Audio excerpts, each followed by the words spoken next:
اللہ اکبر، اللہ اکبر، وللہ الحمد۔ بسم اللہ الرحمن الرحیم۔ السلام علیکم ورحمۃ اللہ وبرکاتہ۔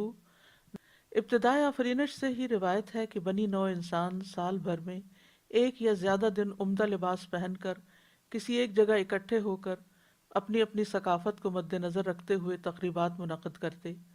کسی نے اسے مہر جان کہا، کسی نے یوم الزینہ، اور کسی نے فرعون سے یوم نجات کو اپنی عید کا نام دیا۔ لیکن ایسی تقریبات کا مقصد صرف اور صرف کھانا پینا، مخلوط محفلیں، ان میں شور شرابہ کے سوا مورخین کو کوئی ایسی چیز لکھنے کو نہ ملی جو کسی بھی انسان کے لیے کسی دوسرے انسان کی طرف سے باعث سکون، دلی راحت اور مدد اور امداد کا سبق دیتی ہو۔ یہ اعزاز اگر کسی بھی تہوار کو حاصل ہے تو اسلامی تہوار یعنی عیدین ہے۔ سنن نسائی کی روایت میں ہے کہ انس بن مالک کہتے ہیں کہ زمانہ جاہلیت میں عربوں نے سال میں عید کے 2 دن مقرر کر رکھے تھے جن میں وہ کھیلتے اور خوشی مناتے تھے۔ رسول اللہ صلی اللہ علیہ وسلم جب مدینہ تشریف لائے تو آپ نے فرمایا، ان 2 دنوں کی بجائے جنہیں تم عید سمجھ کر کھیلتے ہو، اللہ تعالیٰ نے تمہیں اس سے بہتر ان دنوں کو بدل کر ان سے بہتر 2 دن عطا کیے ہیں، عید الفطر اور عید الاضحیٰ۔ گویا کہ رحمتوں، برکتوں اور عبادت سے بھرپور رمضان المبارک کے آخری دن کا سورج ڈھلنے کے ساتھ ہی اللہ تعالیٰ مسلمانوں کے لیے خوشیوں بھرا ایک اور چاند طلوع کر دیتے ہیں، جس کے ساتھ ہی مسلم امہ نئی امنگیں، نئی جذبات اور نئی منصوبہ بندیاں لے کر آسمان دنیا پر نوزائیدہ چاند کو دیکھنے کی سنت پر عمل کرتی ہیں، اور یوں اس کے ساتھ ہی عید الفطر کا آغاز ہو جاتا ہے۔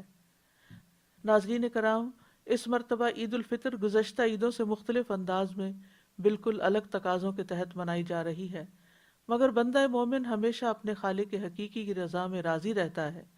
اس عید پر خصوصاً ان رشتہ داروں کا، پڑوسیوں کا، سفید پوش خاندانوں کا خیال رکھیے جو کاروبار کی بندش اور نقصان کی وجہ سے آج تنگ دست ہو گئے ہیں۔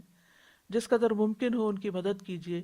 وہ گھرانے جن کے سربراہ اس ناگہانی وبائی مرض سے دنیا سے چلے گئے، ان گھروں میں جائیے، یتیموں کے لیے کھانے پینے کے ساتھ ان کے لیے عید کے کپڑوں کا انتظام کیجیے، ان کے سر پر شفقت بھرا ہاتھ پھیریے، ان کی دلجوئی کیجیے۔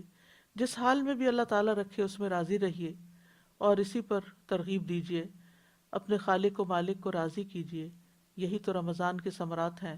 اللہ تعالیٰ ہمیں توفیق دے کہ ہم اپنے مالک کی رضا حاصل کر سکیں، آمین۔ صحابہ کرام عید کے موقع پر جب ایک دوسرے کو ملتے تو کہتے، تقبل اللہ منا و منکم، اللہ تعالیٰ ہم سے اور آپ سے کی گئی نیکیاں قبول فرمائے۔